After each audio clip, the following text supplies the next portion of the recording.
মক্কা থেকে মদিনায় হিজরত করে যেতে হবে। কেমন কেমন করে জানি এক ইহুদি মুসা আলাইহিস সালামের কলিগ এই কথাটা শুনছে। শোনার পরে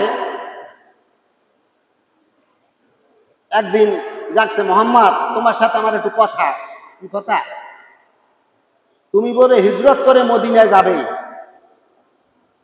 তোমারে আমি একটা নূতন পথ দেখাই দেব। আমার দিকে খেয়াল করে শোনেন, এদিকে খেয়াল করে শোনেন। আমি তোমাকে একটা নূতন পথ দেখাইয়ে দেব, যে পথটা মানুষের চলাচলের পথ না, অপরিচিত পথ। ওই অপরিচিত পথটা যদি দেখাইয়ে দিই, মক্কা থেকে মদিনায় যাইতে তোমার জন্য সুবিধা হবে।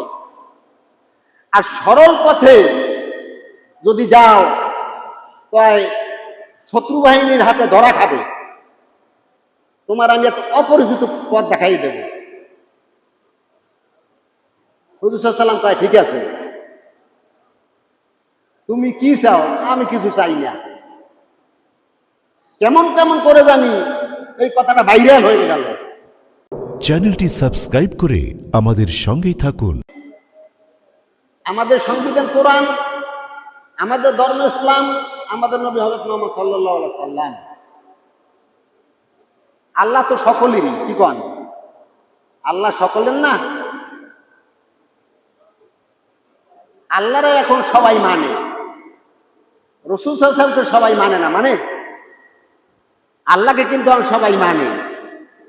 এই জন্য দেশে কাফের বলা যায় না, খ্রিস্টান আর ইহুদি বলা হয়। যেহেতু তারা আল্লাহকে মানে বিদে কাফের বলা হয় না।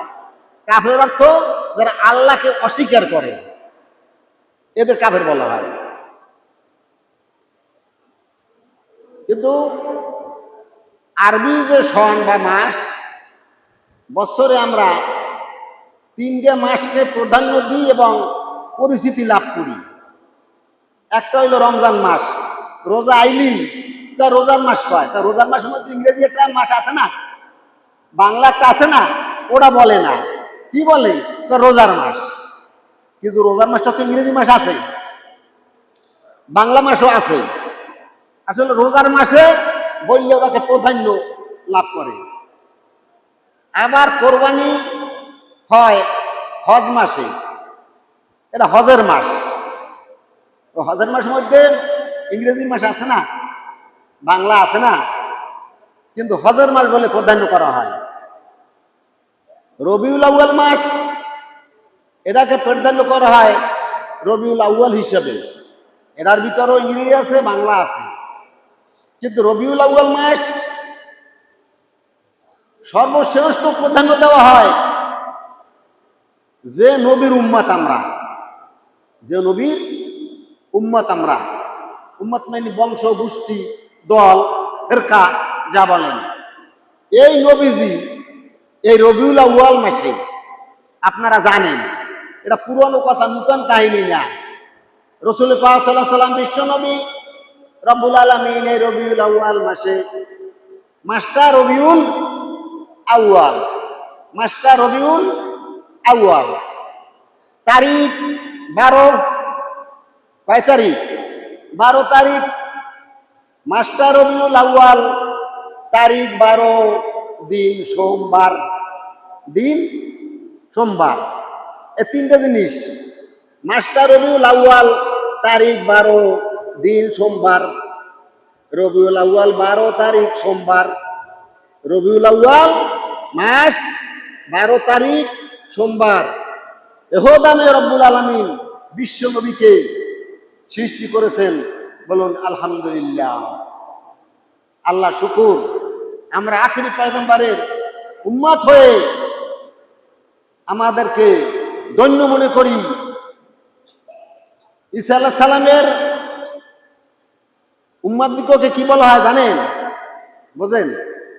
খ্রিস্টান শোনেন না? খ্রিস্টান শুনছেন তো, জানেন তো? ঈসা আলাইহিস সালামের উম্মতকে খ্রিস্টান বলা হয়। আল্লাহর ভাষায় বলা হয় নাসারা। আল্লাহ পাকের ভাষায় কি বলা হয়? নাসারা।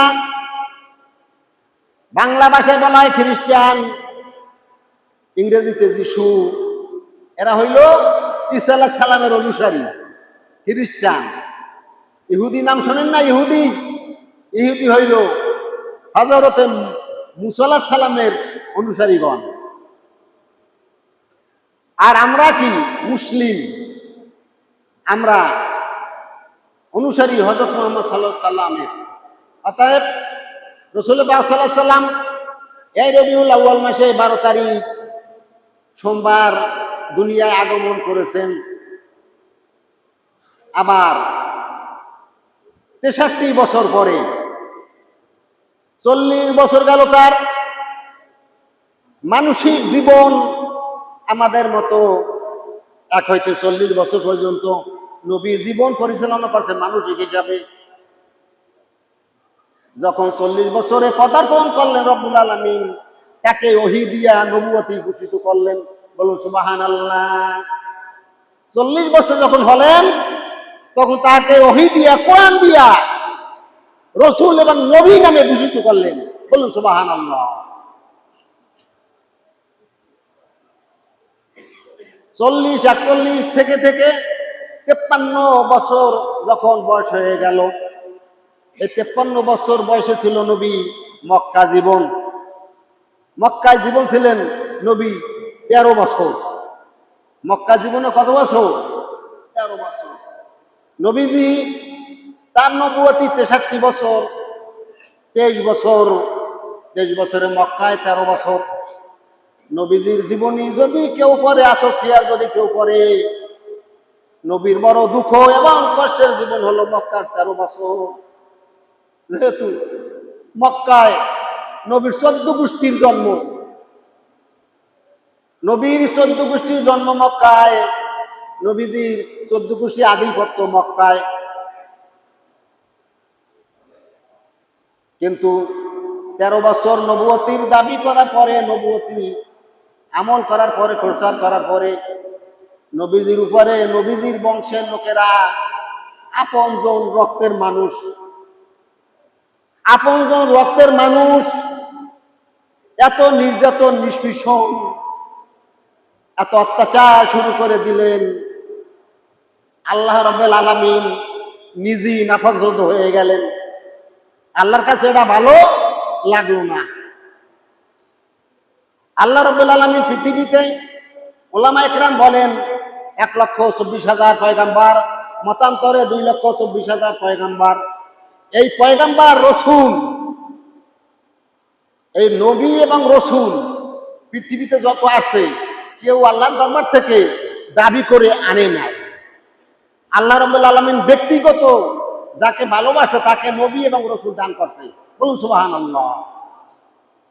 কোন মানুষ নবী এবং রসুল দাবি করে আল্লাহর তরফ থেকে কেউ পৃথিবীতে আসেনি। আল্লাহ নিজে ইচ্ছে করে নবী রসুল দিয়া তাদেরকে পৃথিবীতে পাঠাইছে মানুষের হেদায়েতের জন্য। অতএব সেই নবীজি 13 বছর পর্যন্ত মক্কায় থাকলেন। এত অত্যাচার হইল নবীজির উপরে, যেটা আমাদের মতো নগণ্য মুখ দিয়া প্রকাশ করা কোনো ক্ষমতা, কোনো শক্তি নাই। আল্লাহ রাব্বুল আলামিন স্বয়ং নিজে নারাজ হয়ে গেলেন। রায় মক্কাবাসী, এমন একটা লোক তোদের বংশ থেকে দিলাম যাতে করে তোরা তার ভাষা শোনো, বোঝো। আপনারা যারা এখানে হাজিরা আছেন, গেছেন, আরবিতে কথা বলে মক্কা নগরীর লোকেরা। নবীজির ঘর যারা হাজি তারা দেখছেন না, নবীজির ঘরটা কোনখানে, আবু জাহেলের ঘরটা কোনখানে, বাইতুল্লাহ শরীফ কোন জায়গায়, বেশি দূরত্ব না, 150-200 হাত। অতএব আল্লাহ পাক নারাজ হয়ে গেলেন যে নবী তোদের মাল খাইতে চায় না, তোদের ব্যাপারে মিথ্যা বলে না, নবীজি আপন স্বার্থ কোনো কাজ করে না। নবীর দ্বারা পৃথিবীর কোনো মানুষ 18,000 মখলুকাত কেউ অতিষ্ঠ হয়নি। এতটা সত্য নবীর উপরে এত অত্যাচার কেন করতেছ? ও নবী, কষ্ট নিয়েন না, দুঃখ পাইয়েন না, টেনশন করিয়েন না। এই অত্যাচার, নিষ্পেষণ থেকে আপনাকে আমি নাজাত দিতেছি, নাজাত দিতেছি। 13 বছর নবুয়তির বয়সে আল্লাহ রাব্বুল আলামিন অর্ডার করলেন, আপনি গোপন ভাবে মদিনা বুকে চলে যান। বলে সুবহানাল্লাহ। ওলামায়ে কেরাম আলোচনায় শুনছেন 480 কিলোমিটার মক্কা থেকে মদিনা উত্তরে, 480 কিলোমিটার মক্কা থেকে মদিনা উত্তরে নবীজি রওনা দিয়ে গেলেন আল্লাহ রাব্বুল আলামিনের সাথে আর আবু বকর সিদ্দিক সাথে। কি বলেন? আল্লাহর সাথে আবু বকর সিদ্দিক সাথে রওনা দিয়ে গেলেন, আল্লাহ পাক নিয়ে গেলেন। হিজরত করার সময় পথে যে হুজুর অবস্থান করছে সেখানে একটা মসজিদ আছে, মসজিদের নাম মসজিদে হিজরা, মসজিদে হিজরা নাম রাখছে। হুজুরে মক্কা থেকে রওনা দিয়ে গিয়ে এখানে একটু অবস্থান করছে। কষ্ট তো কি কন ভাইরা আমার, আমরা শ্রুতি বঙ্গ করিয়ে ফেলাই। রাসূল সাল্লাল্লাহু আলাইহি ওয়াসাল্লাম হিজরত করে মদিনা যাবেন, এই অর্ডার আল্লাহ দিছে। অর্ডার কে দিছে? আল্লাহ। কিন্তু হুজুর সাল্লাল্লাহু আলাইহি ওয়াসাল্লাম আবু বকরকে বলছে, আবু বকর তুমি আমার সাথে হিজরতে থাকবা, আল্লাহ রাব্বুল আলামিনের অর্ডার। এখন জানলো কয়জনে পৃথিবীতে? দুইজনে। দুইজন লোকে জানলো যে মক্কা থেকে মদিনা হিজরত করে যেতে হবে। কেমন কেমন করে জানি, এক ইহুদি মুসা আলাইহিস সালামের কলিগ এই কথাটা শুনছে। শোনার পরে একদিন যাচ্ছে, মোহাম্মদ তোমার সাথে আমার একটু কথা। কি কথা? তুমি বলে হিজরত করে মদিনায় যাবে, তোমারে আমি একটা নূতন পথ দেখাই দেব। আমার দিকে খেয়াল করে শোনেন, এদিকে খেয়াল করে শোনেন। আমি তোমাকে একটা নূতন পথ দেখাইয়ে দেব, যে পথটা মানুষের চলাচলের পথ না, অপরিচিত পথ। ওই অপরিচিত পথটা যদি দেখাইয়ে দিই, মক্কা থেকে মদিনায় যাইতে তোমার জন্য সুবিধা হবে। আর সরল পথে যদি যাও তাই শত্রু বাহিনীর হাতে ধরা খাবে। তোমার আমি একটা অপরিচিত পথ দেখাই দেব। হুজুর সাল্লাল্লাহু আলাইহি ওয়াসাল্লাম কয়, ঠিক আছে, তুমি কি চাও? আমি কিছু চাই না। কেমন কেমন করে জানি এই কথাটা ভাইরাল হয়ে গেল।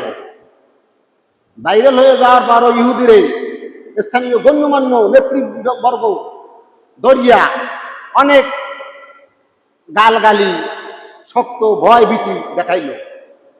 তুই মোহাম্মদ মদিনা যে ভিজিট করছি বলে পথ দেখাই দিবি, তোর এই দেশে রাখুন না। উনি ওই নেতা নেত্রীদের গালগালিছে ভয় পাইলেন না। সে সময় কথায় বলে ও ভয় পায় না। যখন আরে মোহাম্মদ জানি কি টাকা পয়সা আরে মানত করছে, হেয়ে পাই হারে পথ দেখাইবে, আমরা ও কি চাই আমরা ওরে দেব। টাকা, স্বর্ণ, রত্ন কি চায়, জমা জমি আমরা ওরা দেব, তবু মোহাম্মদকে যেন পথ না দেখাইয়ে দেয়, পথ না দেখাইয়া দেয়। যাইয়ে বললে, এ তোর মোহাম্মদ কি দেবে টাকা পয়সা? সাল্লাল্লাহু আলাইহি সাল্লাম বলে, হাতে কি দরকার? বল, তার চেয়ে আমরা অনেক গুণ করে বেশি দেব, তবু তারে পথ দেখাইতে পারবি না, তাকে রাহাবার করতে পারবি না।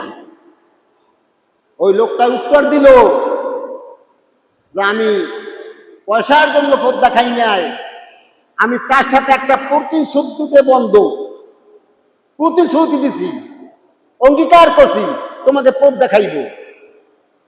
এই পৃথিবী যদি আমাকে লিখে দেওয়া হয়, তো ওই অঙ্গীকার প্রতিশ্রুতি আমি ভঙ্গ করতে পারবো না। সুবহানাল্লাহ বলুন।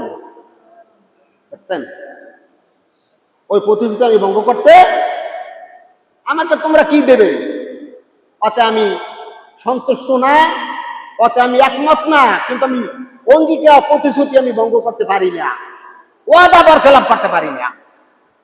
কি কন? ওয়াদা। আর আমরা কি করি?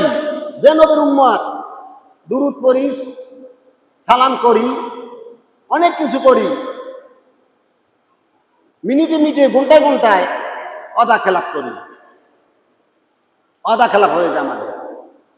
অতএব নবীজি মদিনায় গেলেন, মদিনায় যাইয়া দিনের দাওয়াত করলেন, শুরু করে দিলেন।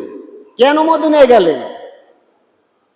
মদিনায় তো তার রক্তের কেউ নাই, আছে? তারা সব ইমানদার মোমেন।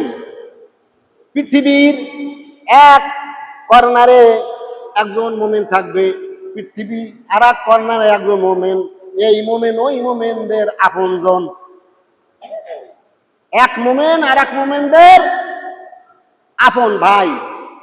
কুল্লু মুসলিমুন মুমিনুন ইখওয়াতুন, প্রত্যেক মোমেন মুসলমান ভাই ভাই। আপন ভাই তো আছে, কি কন? মা বাপ মিললে যে ভাই হয়, তারা তো আপন ভাই। আপন ভাইয়ের মধ্যে অনেক মামলা মোকদ্দমা হয় না, কি কন? মোমেনদের মধ্যে কোনো মামলা মোকদ্দমা নাই। এক মোমেন আর এক মোমেনদের ভাই। রসুলের জীবনী, রসুলের জন্ম বৃত্তান্ত, মানুষের জন্ম সাল পালন করে না? জন্ম সাল পালন করে না মানুষে? জন্ম বর্ষ, জন্মবর্ষ পালন করে। আর রাসূল সাল্লাল্লাহু আলাইহি সাল্লামের মিলাদ মানে জন্মবর্ষ, এইটা শুনলে কিছু সংখ্যক লোকের শরীর তাপ উঠে যায়, গরম হয়ে যায়। আপনারা জানেন যে কোনো জিনিসের জীবন বৃত্তান্ত জানতে হইলে তার জন্মরত হইতে হবে, কি কন? জন্ম না হইলে কি জীবন জানা যায়? আগে জন্ম হইতে হইবে না? আগে হইতে হইবে জন্ম, তারপর তার জীবন। সিরাত, আরবিতে বলা হয় সিরাত, আর জন্মকে বলা হয় মিলাদ। জন্ম বৃত্তান্তকে মিলাদ বলা হয়, আর জীবন আদর্শকে সিরাত বলা হয়। মিলাদ আর সিরাত। মিলাদ না হইলে সিরাত হয় না, জন্ম না হইলে জীবন আসবে কোথা থেকে? অতএব আমরা সেই নবীজির উম্মত। আমি আপনাদের কাছে আলোচনা পূর্বক্ষণে একখান আয়াতে কারিমে তেলাওয়াত করছি। আল্লাহ বলেন, তোমরা নিজেরা মুখে মিছেমিছি করে এটা হালাল এটা হারাম এগুলো বলতেছো, নিজেকে প্রবৃত্তি তাড়নায় অনুযায়ী মিছামিছি, এটা হালাল এটা হারাম, এটা হারাম এটা হালাল। কোরআন হাদিস এজমা কিয়াসের দাঁড়দারি না। আল্লাহ রাব্বুল আলামিন বলেন, এটা আমার উপরে তোমাদের মিথ্যা অপবাদ দেওয়া হয়। মানুষ ব্যক্তিগতভাবে কোনটা হারাম কোনটা হালাল এইটা বলা এবং আমল করার অধিকার রাখে না, অধিকার রাখে না। এটা আল্লাহর এবং রসুলের বিধি বিধান অনুযায়ী কোনটা হালাল সেটা হালাল করতে হবে, কোনটা হারাম সেটা হারাম করতে হবে। এটা হইল ইবাদত, এটা হইল বন্দেগী, এটা হইল গোলামি, এটা হইল মনিবের কাজ। মুখে মুখে দাবি করলে কি হবে? কি কন? দাবি করলে হবে? কাজ করা লাগবে না? কাজ করতে হবে। কাজ ছাড়া কোনোদিন দাবি গ্রহণযোগ্য না, কাজ মাধ্যমে দাবি। অতএব আমরা রবিউল আউয়াল মাস, প্রথম বসন্ত, নবীজির জন্ম বৃত্তান্ত, জীবন বৃত্তান্ত এবং নবীজির উপর বেশি বেশি দুরূদ ও সালাম, নবীজির আদর্শ। আমরা এখানে যে কয়জন লোক আছি সব তো আমরা মরণশীল, কি বলেন? মরব না? আমিও মারা যাব, সবাই মারা যাব।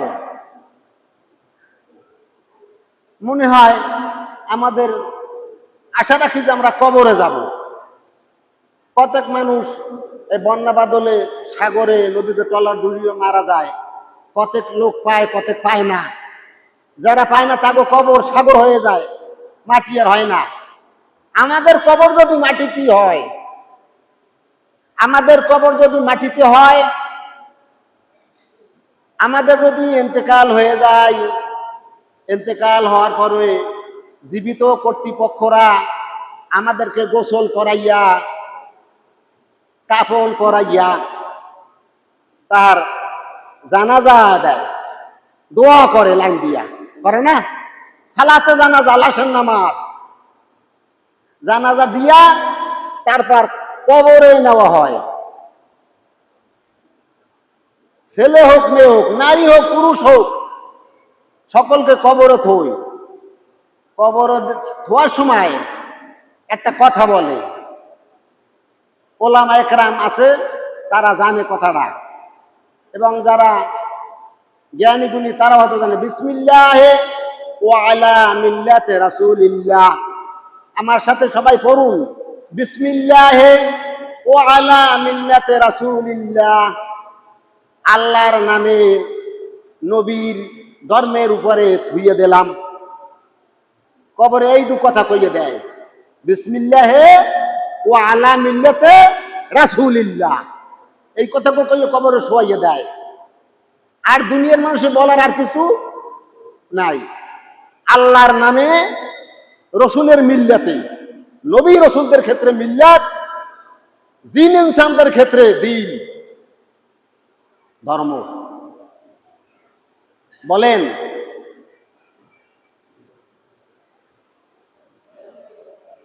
নবীজির আমরা সবাই উম্মত, যারা নবীজির না মানে তারাও নবীর উম্মত, যেহেতু নবীর দিনের মধ্যে তারা সীমাবদ্ধতা। বিসমিল্লাহ ও আলা মিল্লাতে রাসূলিল্লাহ এই কথা বলিয়া কবরে রাখবে। বলেন, যে নবীজির অনুকরণ করবে না, তাকে কি নবী ওই সময় মান্য নেবে? কি বলেন? বিশ্বাস আছে মান্য নেবে? মান্য নেওয়ার কথা না। অনেকে সুন্নাহ যদি একটু আমল কম করি তাতে কি আসে যায়, ফরজ তো মানি। বাইরা আমার, আল্লাহ, আমি কোন পাড়ায় কত জায়গায় আমি বলতে পারবো না। আল্লাহ বলেন, মান আতা রাসূলা ফাকাত আতা আল্লাহ। যারা রসুলকে মান্য করলো, রসুল আমার হাবিবকে যারা অনুকরণ করলো, তারা যেন আমি আল্লাহকে মান্য করলো, আল্লাহকে অনুসরণ করলো। বলুন সুবহানাল্লাহ। কিন্তু এই কথাটা আল্লাহ এভাবে কোন হানে বলে নেই, যারা আমাকে আল্লাহকে মান্য করলো তারা রসুলকে মান্য করলো, এ কথা আল্লাহ কোথাও বলেনি। ওলামায়ে কেরাম এখানে আছে, কিন্তু আছে আতিউল্লাহ আতি রাসূল, আল্লাহর অনুকরণ, রসুলের অনুকরণ। এই কথাটা কোরআনুল কারীমের ভিতরে অনেক জায়গায় আছে, কিন্তু এই কথাটা এক জায়গায় আছে, মান আতা রাসূলা ফাকাত আতা আল্লাহ। আমার আল্লাহ বলেন, আমার রসুলকে যে মান্য করলো সে আমি আল্লাহকে মান্য করলো। বলুন সুবহানাল্লাহ। মুফাসসিরিন কিরাম লেখে, অনেক ক্ষেত্রে আল্লাহকে মান্য করলে রসুলকে মান্য, আল্লাহকে মান্য করলে রসুলকে মান্য না করা হয়, অনেক ক্ষেত্র আছে। কিন্তু রসুলকে যদি মান্য করে, রসুলের অনুকরণ যদি করে, আল্লাহর অনুকরণ তার ভিতরে নিহিত। বলুন সুবহানাল্লাহ। আমাকে একদিন একজনে প্রশ্ন করে, আপনাকে আপনি সুন্নত লইয়া ঠেলাঠেলি করেন, ফরজের কথা বলেন না।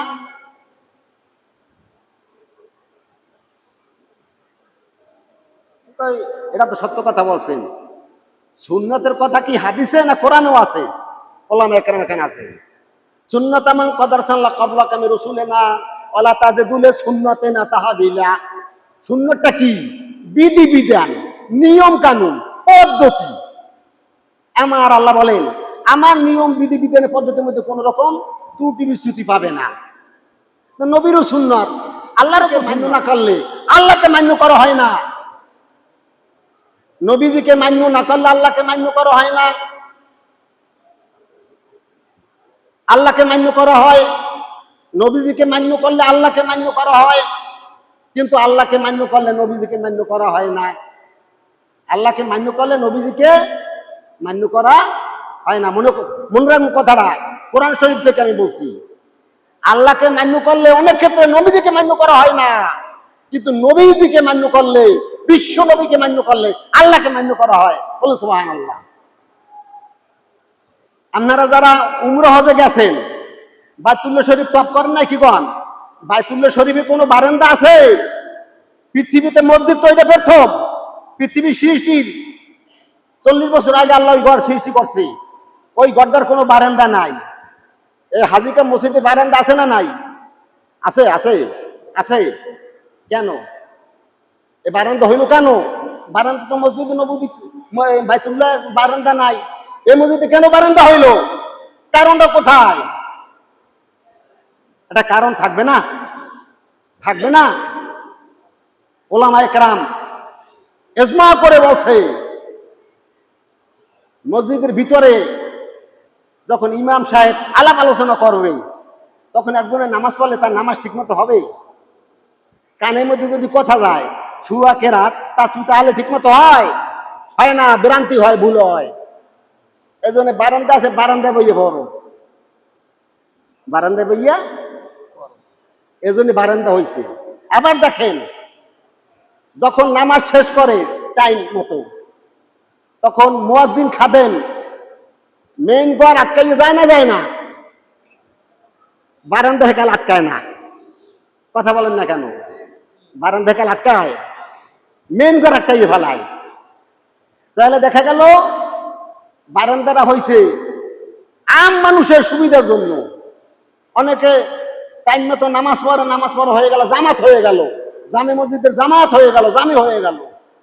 এখন যারা নামাজ পড়ে কোথায় গিয়ে পড়বে? বড় তো লক করা। তখন বারান্দা আছে, বারান্দা বইয়ে পড়বে।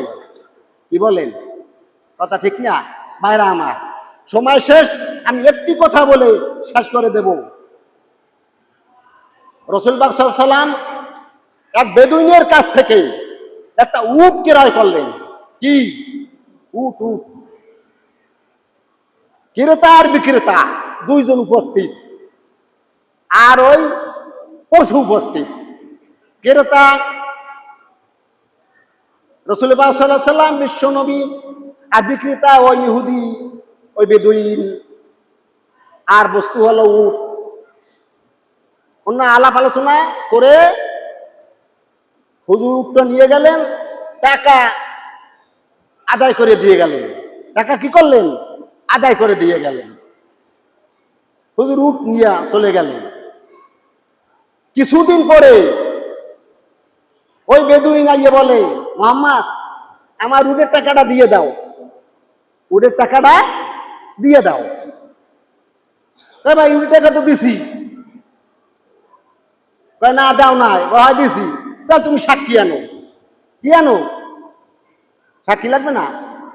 রাসূল সাল্লাল্লাহু আলাইহি ওয়াসাল্লাম বলেন, সাক্ষী তো ছিল না, তুমি আর আমি ছিলাম, এতে হবে না, এতে হবে না। হঠাৎ করে পাহাড়ের পাশে বসে দুইজনের ভিতরে আলাপ আলোচনা হয়। একজন মহিলা হুট করে নেমে আসলো, আইসা সালাম দিয়ে বলে, ইয়া রাসূলুল্লাহ, আমি সাক্ষী দিলাম আপনি বেদুইনের উটের টাকা আপনি পরিশোধ করে দিয়েছেন। বলুন সুবহানাল্লাহ। এটা কথাটা হুজুরের পক্ষে হয় নাই, বেদুইনের বিপক্ষে হয় নাই। এরপরে হুজুর সাল্লাল্লাহু আলাইহি ওয়াসাল্লাম বলে, আমরা উট ক্রয় বিক্রয়ের সময় তো তুমি আমাদের সাথে ছিলে না, তুমি কেমন করে সাক্ষী দাও যে আমি টাকা আদায় করে দিছি? এই সাক্ষীটা তুমি কেমন করে দাও? ইয়া রাসূলুল্লাহ, ইয়া হাবিবাল্লাহ, আসমান থেকে আপনার উপরে জিবরাইল আলাইহিস সালাম ওহী কোরআন নিয়ে আসে, আমরা শুনি না, আমরা জানি না। আপনি বলেন রব্বুল আলামিন এই কোরআন নাযিল করে এই এই আইন তোমাদের উপর জারি করছে, আজ হয়তো তোমাদের এই এই আইন মানতে হবে। আমরা সেইগুলো শুনে শুনে বাস্তব জীবনে আমল করে করে আসছি। আপনি উটের টাকা পরিশোধ করছেন, এইটা কেন বিশ্বাসযোগ্য হবে না? বলুন সুবহানাল্লাহ। ফাজলে উসুলে হাদিসে আমরা পড়ছি রাসূল সাল্লাল্লাহু আলাইহি ওয়াসাল্লাম বলেন মান শাহাদা লাউ খুজাইমাতু ফাহুয়া হাসবুহু। আজকের হইতে খোজাইমার মহিলার দুজন সাক্ষী, পুরুষের একজন। আজ হইতে মহিলা খোজাইমা মহিলা যতদিন পৃথিবী থাকবে ওনার একজনের সাক্ষীতে যথেষ্ট হয়ে যাবে। বলুন সুবহানাল্লাহ। অতএব ভাইরা, এই আমল। আর একটু সাধারণ কথা বলে আমার আলোচনা আমি শেষ করব। রাসূলুল্লাহ সাল্লাল্লাহু আলাইহি ওয়াসাল্লাম হিজরত করে যখন মদিনায় গেলেন, একজন ইহুদির অনেক খেজুরের বাগান, অগণিত খেজুরের বাগান, ধনাঢ্য ব্যক্তি। একটা খেজুর গাছ, ভালো খেজুর, ওই আনসারীর বাড়ির দিকে একটু ঝুললে পড়ছে। যখন ওই ইহুদি ওই খেজুর কাটার জন্য ওই গাছে গেলেন, ওই আনসারীর দুইটা তিনটা সন্তান ছিল, খেজুর কাটটাই সেটাও খেজুর নাই, ওই খেজুর গাছে ঝুললে পড়ছে, ওই পাকে তলায় পরে খায়। এখন কাটতে আইসে পর, কাটার সময় তো লড়ে না, কি কন ছড়া লড়ে না, লড়ার কারণে খেজুর তলে পড়ছে। পড়ছে পর ওই বাচ্চারা উড়াইয়া বই দিয়ে খায়। আনসারি বাড়ি না, আনসারি বাড়ি না। এখন ওই গাছে বইয়ে কাটে, ওই মালিক দেখিয়া ওনার মনে আর সয় না, আমার খেজুর আনসারির গুঁড়ো গাড়ায় খাইবে খা। উনি তরাতরি খেজুর কাটতে নান্নে বোঝেন, মুখে যাইয়া ওই আঙ্গুল মুখের মধ্যে দিয়া খেজুর বাড়ি করছে। দেখেন অবস্থাটা কি, ছোট্ট বাচ্চা আর মুখে আঙ্গুল দিয়া খেজুর বাড়ি করে ফেলাইছে। আর গুঁড়ো গাড়া হাসবে না কাঁদবে, কোনটা হারবে? হ্যাঁ, কাঁদবে না কি কন? ওই বাচ্চারা কাঁদে। আল্লাহর আরশ মহল্লা সপ্তম আসমান বেদ করে আল্লাহর কুরসিতে চলে গেল, আরশে চলে গেল। ওই ইহুদি বাড়িতে আসার পরে ওই বাচ্চারা কইল, আব্বা আমরা খেজুর মুখে দিছি, মালিক আমাদের মুখ থেকে খেজুর বার করে নিলেন। ওই আনসারি রাসূল পাক সাল্লাল্লাহু আলাইহি ওয়াসাল্লামের কাছে যাইয়া একটা নালিশ করলেন, হুজুরের এই অবস্থা। হুজুর সাল্লাল্লাহু আলাইহি ওয়াসাল্লাম বললেন, যাও তুমি বাড়ি যাও, বাড়ি যাও। উনি বাড়ি আইলেন। হুজুর সাল্লাল্লাহু আলাইহি ওয়াসাল্লাম ওই ইহুদিরে ডাকলেন সাহাবীদের দ্বারা, ডাকতে বললে, তোমার একটা খেজুর গাছ ওই আনসারীর বাড়িতে ঝুঁকে পড়ছে, হ্যাঁ ওই খেজুর গাছটা ওই আনসারীকে দিয়ে দাও, কিয়ামতের ময়দানে আমি তোমাকে জান্নাতে একটা খেজুর গাছ দিয়ে দেব। বলো সুবহানাল্লাহ। বলেন এদিকে চান কেন? এদিকে চান, সুবহানাল্লাহ বলুন। তুমি এই খেজুর গাছটা আনসারীকে দিয়ে দাও, আমি জান্নাতে তোমাকে একটা খেজুর গাছ দিয়ে দেব। উনি কিছু সময় বিরত অবস্থান করে তারপর বলেন, ও মুহাম্মদ সাল্লাল্লাহু আলাইহি সাল্লাম, আমার যত খেজুর গাছ বাগান, এই খেজুর খুব সুস্বাদু এবং স্থায়িত্ব বহন করে এই গাছ। আমি এই খেজুর দিয়ে আমার খোরাক আমি বহন করি, আমার বাল বাচ্চারা এই খেজুর খায়। এখন কি খেজুর গাছ উনি দান করতে পারে? পারে? পারে না। এটা ভালো খেজুর, পরিবারের লোক গেলা খাই। হুজুর সাল্লাল্লাহু আলাইহি ওয়াসাল্লাম আর কোনো কথা বলে নেই, এত বছর জান্নাতে দিয়ে দিম একটা খেজুর গাছ, জান্নাত দিয়ে দিম। এই কথা শুনিয়া আর এক ব্যক্তি হুজুর সাল্লাল্লাহু আলাইহি ওয়াসাল্লামের কাছে আসে, ও মুহাম্মদ, আমি যদি ওইরকম একটা খেজুর গাছ ওই আনসারীকে দান করি, আমাকে কি তুমি জান্নাতে একটা খেজুর গাছ দেবা? হুজুর সাল্লাল্লাহু আলাইহি ওয়াসাল্লাম বলছে, হয় দেব। সুবহানাল্লাহ বলুন। হুজুর কি বলছেন? দেব, তোমাকে জান্নাতে একটা খেজুর আমি দেব। ওই ব্যক্তি ওই সেই ইহুদির বাড়িতে গেছে, যাইয়ে বলে, আমার অনেক খেজুর বাগান আছে, ওই খেজুর বাগান থেকে তুমি 40টা খেজুরের গাছ নেবা, লিখিত দিয়ে দেব, তবে ওই খেজুর গাছটা আমাকে দান করতে হবে। কয়টার বিনিময়? কয়টার বিনিময়? 40টা। আমি 40টা তোমাকে অনুরূপ খেজুর গাছ দেব, তবু ওই খেজুর গাছটা আমাকে তোমার দিতে হবে। এখন চিন্তা করেন, যারা পয়সা কামাই হলেন কি কন, একটা টাকাও যদি বেকার জায়গায় পড়ে তাও তো তোলে। খেজুর গাছ দেবে একটা, ভালো হবে কি, পাইবে 40টা, হয় দিমু কেন খাটা পারত। খাতাপত্র আনিয়া লেখে তুমি তো করো স্বাক্ষর দেও তারিখ। উনিও স্বাক্ষর করে তারিখ দিলেন। যাইয়া রসুল্লাহ সাল্লামের কাছে ওই চিঠিখান দাখিল করলেন। হুজুর সাল্লাম পাইয়া মুস্কি মুস্কি হাসে, নবীর হাসি আসমান জমি পাহাড় পাবো সব খুশি হয়ে যায়।